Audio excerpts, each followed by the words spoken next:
just a big gap between kind of going down by the J-Dog or all the way up around by the MTC. That's just a pretty long stretch. The city of Provo is contemplating another UVX bus stop. A winter storm rolls through, dumping snow on the mountains. Tim Cook and Dwayne Wade visit Utah to celebrate the expansion of the Encircle organization. Welcome to Universe Live. It is Thursday, October 14th. I'm Blake O'Rulian. And I'm Allie O'Rulian. A new UVX bus stop is being considered on 900 East. Universe Live reporter Joe Belknap is in Provo to show us the bus stop and how it could be a little controversial. Joe? Yeah, so last night the city of Provo held an open house here at Wasatch Elementary School where a newly proposed bus stop was discussed not far from here. Could be built just across the street from the creamery. The community came out to leave their comments. So far, the feedback that has been given to me is that people are for it. People are excited about it. To BYU, it's convenient to me and to other neighbors because this is our neighborhood. Back in 2016, residents opposed this location. They're concerned about having the elementary school be secure when you have people coming and going at a bus stop. Carly thinks the neighborhood has changed since then. Scared of poor people or homeless people, or I don't know. I just think most of their concerns are like not things that I'm worried about. UVX buses come every 10 minutes. You tend to not have people lingering on those stations. Besides being convenient, UVX believes that another bus stop could increase ridership. The more people that we can get on transit, less air pollution, less cars on the road. I care a lot about air quality, and I think UVX is a good way to deal with that. But mostly I just think it's good policy. Others who live in the neighborhood feel there are already enough stops around BYU campus, and that college students are used to walking. Sometimes walking is an option, and sometimes it makes your life difficult. There's just a big gap between kind of going down by the J-Dog or all the way up around by the MTC. That's just a pretty long stretch. The exact location of the bus stop is not set. The city of Provo wants to hear how people feel about it. If you missed the open house, you can still go online to Provo's website where you can fill out an online survey to voice your opinion. I'm Joe Belknap reporting for Universe Live. Back to you. Thanks, Joe. And if you want to learn more about this, there's going to be an open house on the 20th at the Provo Rec Center. It's time to get out your winter coats, gloves, and scarves because the snow is here. Overnight snow topped the mountains, and the ski resorts are getting ready for what they hope will be a successful season full of fresh powder. Take a look at this video from the slopes at Sundance. You can see the snow pile up overnight and throughout the morning. We may only be having cold rain at the base of the mountains, but we can be sure that winter is already well on its way. So bundle up and stay warm as we welcome winter. If you were thinking about taking a drive up through Provo or American Fork Canyons, you might have to change your plans. The Utah Department of Transportation announced that the Alpine Loop will be closed until further notice. The scenic drive is shut down due to snow accumulation. So those looking for a way to see all the snow will have to figure out another way up the mountain for the rest of the winter. Pumpkins, fall colors, and apple cider, those are the things you think about when it's the middle of October. But some of us are getting a little bit of an unexpected winter. Harley Hunsaker is live on campus. Harley, how can we prepare for the unexpected arrival of winter? Yes, thanks, Blake. It feels like fall just got here, but there is so much snow in the mountains. Some people have had time to prepare for the snow and others haven't. But what does preparation look like, and is it even necessary? I mean, it is only mid-October. By the looks of it, fall has fallen right into place. Friends can hang outside with only a light jacket, but winter might come and clean up fall sooner than we think. I sat down to chat with a family who had a winter wonderland in their own backyard. It snowed today. It snowed 11 inches, causing trees to collapse. Since the snow came really early, there's still leaves on the trees. If they weren't strong enough, they snapped. So the power went out too? Power was broken and it didn't stay on.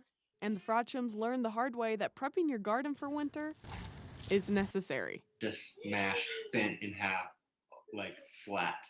Even though a winter storm has yet to hit Provo, I asked BYU students if they are looking forward to it. Not a fan. Not a fan. And it seems like fall is never long enough. It feels like fall is only honestly 2 weeks this season. I asked another student how they prepare for winter. I know not to drive my wife's car because her tires are pretty bald. We're going to drive my truck. Tires are something you have to think about when it snows, but is it too early? But anytime after October 15th, we can start putting the studded snow tires on. That's Jonathan Gimlin, and he's worked with tires for 8 years. I had him explain to me the difference between snow tires and regular tires. With lots of siping. Siping is actually all the little tiny cuts that are in the tire, and that's going to create the better traction. Gimlin says that if you spend a lot of time in the mountains, your car needs snow tires. $6.39. So whatever winter prep looks like for you, whether that's putting on your snow tires or prepping your garden, maybe consider doing it a little earlier this year. Reporting live in Provo, I'm Harley Huntsaker. Guess it's time to start pulling out those winter coats. Thanks, Harley. Apple CEO Tim Cook and part owner of the Jazz, Dwayne Wade, teamed up to announce the completion of their campaign to build homes that provide services to LGBTQ youth in the western United States. Tim Cook came to Utah to participate in the Silicon Slopes Summit. While in town, he met up with local tech companies such as Ancestry and Instructure. Cook also visited the Apple store at City Creek Center. Encircle is helping bring young LGBTQ plus people together, building community and bridging divides. Encircle is a nonprofit organization that provides mental health services for LGBTQ youth. Their campaign started in February with donations from Apple and Utah Jazz owners Ryan and Ashley Smith. Encircle has locations in Salt Lake City, Provo, and St. George. And construction is already starting to build more homes in Heber, Logan, Ogden, and Las Vegas. Lieutenant Governor Deidre Henderson visits BYU campus to talk to students about how she balances family, career, and much more. And I've had to learn how to get comfortable with being uncomfortable and how to get comfortable with maybe sometimes making other people uncomfortable. Lieutenant Governor Henderson has been in office since January of this year. Aside from being second in commander to the governor, Cox Henderson is currently a BYU student studying history. She was even her own intern. The lieutenant governor recognizes the challenges and rewards that come with being a non-traditional student. She recognizes that her experiences have allowed her to help use her voice to help others. Timpanogos Cave National Monument celebrates its national 99th birthday today, but will be celebrating all year long until its 100th anniversary next year. Universe Live reporter Brittany Sam is in American Fork Canyon to tell us more. October 14th, 1922, Timpanogos Cave was made an official national monument. October 14th, 2021 is our 99th birthday. And so we're going to do a whole bunch of things throughout the 99th year. Timpanogos Cave National Monument will be hosting special events starting the fall of 2021 and continuing to the 100th birthday in 2022. Our big kickoff is the interpretive displays in the visitor center that we just had installed. They just finished up 2 weeks ago. There's a fake cave with dripping water and other historic and interactive displays put up throughout the visitor center. And we actually had this display ready in spring of 2020, but then the pandemic hit. Now, with COVID-19 cases going up and down, the park is still taking precautions to make sure all attendees remain safe. I think one of my favorites is what we call Arts in the Park. Art in the Park features many local artists who come at different intervals in the day and will either be stationed in the cave, along the trail, or at the visitor center. People loved it, and we love doing it. Year-long events will include a hiking challenge, story time in local communities, history talks, and more.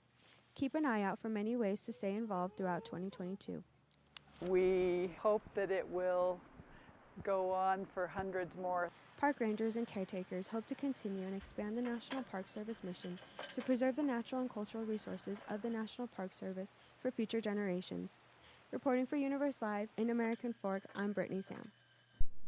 Thanks, Brittany. For more information on the Timpanogos Caves National Monument, check out the website below. William Shatner is now the oldest man ever to go to space. What you have given me is the most profound experience I can imagine. I'm so filled with emotion about what just happened. We'll show you what he and other space explorers experienced when they blasted off to the final frontier.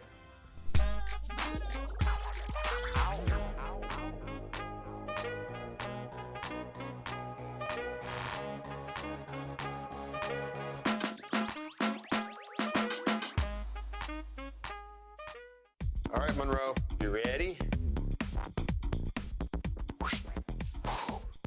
Monroe.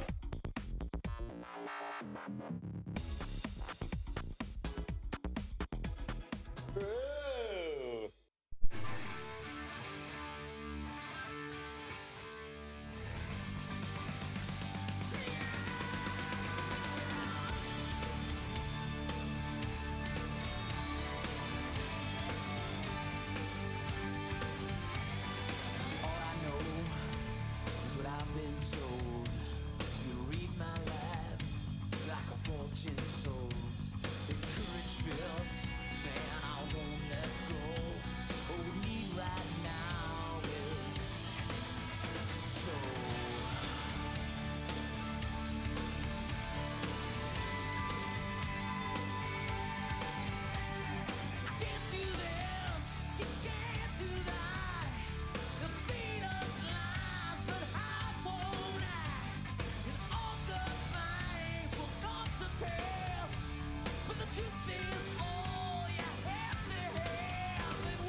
Julie was always a voracious reader.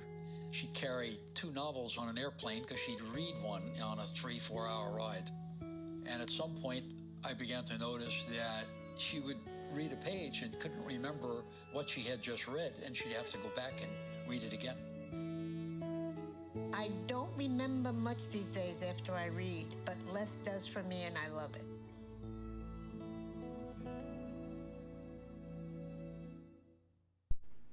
He played one on TV. Now William Shatner is a real-life space explorer. Yeah, that's right. The 90-year-old iconic actor James Kirk, well, not actually James Kirk, but the iconic Star Trek captain James Kirk, took a 10-minute and 17-second journey to space and back. Reed Binion explains what this means for the future of commercial space travel. The New Shepard spacecraft boldly launching William Shatner where no 90-year-old has gone before, as he becomes the oldest living person to enter space. About that, guys. That was unlike anything they described. Developed by Amazon founder Jeff Bezos' rocket company Blue Origin, the spacecraft carried Shatner and 3 others into the final frontier. What you have given me is the most profound experience I can imagine. I'm so filled with emotion about what just happened. Astrophysicist Adam Frank calls Shatner's journey a testament to the power of human imagination. Because who is William Shatner? He's just an actor. But James T. Kirk, they're all a part of our imagination about a vibrant human future that includes space. The billionaire space race has faced criticism as literal flights of fancy for the mega-rich, but Frank calls it the next step in space travel. Within 50 years, 60 years, I can imagine quite a human presence in space. And then the future of humanity is the solar system. For Shatner, it's a moment he will always remember. I hope I never recover from this. I hope that I can maintain what I feel now. I don't want to lose it. I'm Reed Binion reporting. The legend of Sleepy Hollow is recreated in pumpkins outside the town Sleepy Hollow, New York. The Great Jack-o'-lantern Blaze features more than 7,000 pumpkins, all carved by local artists. The pumpkins are arranged into various sculptures like the Statue of Liberty, a dragon, a fire truck, even a merry-go-round. And in a nod to the legend the town is famous for, there is a huge statue of the Headless Horseman in the bridge that he cannot cross. This event requires a year-round planning process and attracted almost 200,000 people in 2019. Thanks for joining us today for Universe Live. Have a great day.